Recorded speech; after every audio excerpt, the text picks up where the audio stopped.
আমরা আমাদের যারা অডিয়েন্স আছে প্রথমেই জানতে চাইবে আসলে বইটা কার জন্য? এটা কি আমার জন্য? এরকম একটি detail, thoroughly analysed, researched based, tools based book কাদের জন্য বইটা আপনি লিখেছেন?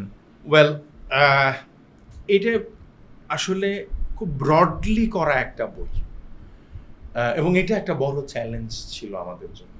আমাদের প্রথম আইডিয়া ছিল যে আমরা শুধু অর্গানাইজেশনের ম্যানেজার এন্ড অ্যাবাবদের জন্য এই বইটা লিখব, which was easier for me.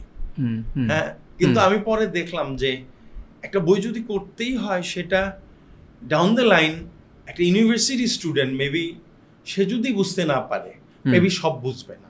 যেমন কর্পোরেট লিডারশিপ পাইপলাইন সে বুঝবে না, থিওরিজের অনেক পার্ট তার কাছে একটু কনফ্লিক্ট বা রিয়েল লাইফ যেগুলো এখানে এক্সাম্পলস আছে ওগুলো তার জন্য তার ইমাজিনেশনে আসা ইজ ডিফিকাল্ট, কারণ ওরা থিওরিটিক্যাল পড়ালেখা করে। ওর যদি ওই ওরিয়েন্টেশনটা থাকতো তাইলে হয়তো বা সে বুঝতে পারতো। সে বুঝবে না আমি সেটা বলবো না, বাট আমার মাথায় ছিল যে অর্গানাইজেশনের টপ 2 বাটন এরা যেন এই বইটা বুঝতে পারে। ইভেন আমার আরেকটা টার্গেট গ্রুপ ছিল এন্টারপ্রেনার্স, যারা চেয়ারম্যানস এমডি আছেন, তারা যেন রিয়েলাইজ করেন যে আসলে you can grow your own leaders and it's a process.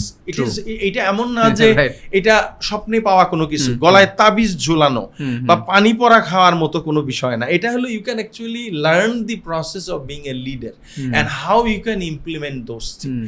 এই কারণে আমি একটু ব্রডলি জিনিসটাকে বলেছি। তাতে আমরা যদি বলেন কার জন্য, একদম টপ থেকে শুরু করে up to a university student, হ্যাঁ, স্পেশালি বিজনেসে। তার বাইরেও বুঝবে না আমি সেটা বলবো না, যদি কারো আগ্রহ থাকে সে বুঝতে পারবে। এই মোটামুটি আমাদের একটা ব্রডার সেগমেন্টকে করে আমরা করেছি। ইভেনচুয়ালি লিডারশিপ, যেহেতু আপনি এখানে বইটাতে আপনি যেটা বলছিলেন যে first chapter is all about developing self. So তার মানে I myself is a business entity. I myself can act as a CFO, CEO or head of finance to manage my day-to-day life and finances. তো তার জন্য তো basically বইটা tremendous কাজে লাগবে, যে লিডারশিপ নিয়ে হয়তো লিডারশিপ নিয়ে কাজে লাগবে।